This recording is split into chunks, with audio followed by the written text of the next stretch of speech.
আমি আকৌ হাৰি গলো আমাৰ টেণ্ডাৰ কৰিব পৰি থাকিল আৰু তাৰ টেণ্ডাৰ চলত পাছ হৈ গল একেলগে 200 কোটি টকাৰ কণ্টেক্ট সি পাই গল আৰু আমি চালা পুৰা আঙুলি চুপি বহি থাক প্ৰত্যেকবাৰতে সি আমাক বৰ বেয়াকৈ হৰুৱাই আহিছে মনমত পৰাজয়ৰ ইমান বেছি আঘাত সহ্য কৰি থাকিব নোৱাৰো তই বুলিহে সহ্য কৰি আছ মই হোৱা হলে তাক এনেকুৱা এটা খুন্দা দিলো হাতত নহয়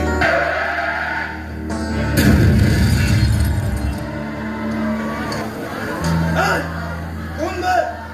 অঙ্গ হয়ে যায় সরাসরি গেলে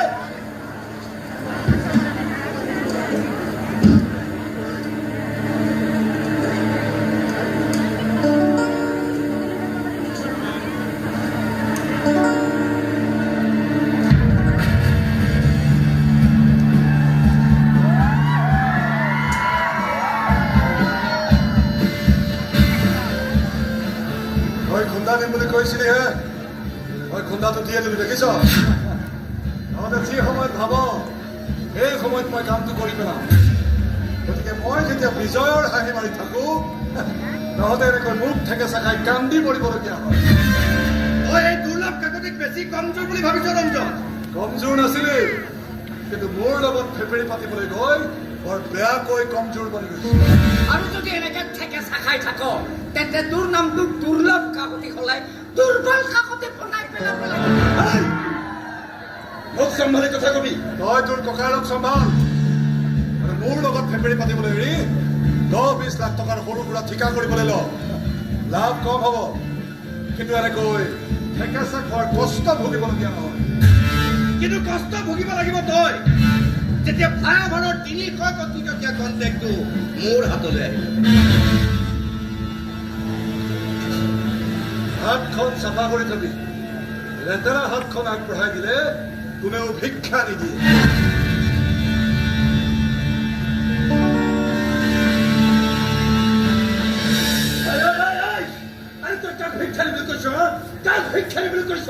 একদম একে আপুনি বাৰু গোবিন্দৰ কিবা হয় নেকি এই কোন গোবিন্দ বে আমাৰ গাঁৱতে আছিল আৰে তহঁতৰ গাঁৱৰ গোবিন্দক মই কেনেকৈ চিনি পাম নহয় আপোনাক দেখিলে মোৰ গোবিন্দৰ কথা মনত পৰি যায় ইমান একে এই কোন গোবিন্দ বে কোন গোবিন্দ কোন হয় সি ভিক্ষাৰী আমাৰ গাঁৱৰে ময়ো গৈছো দেখলি আৰে সিও মোক ভিক্ষাৰী বুলি কৈ থৈ গল আৰে ফোন কৰি কথা কল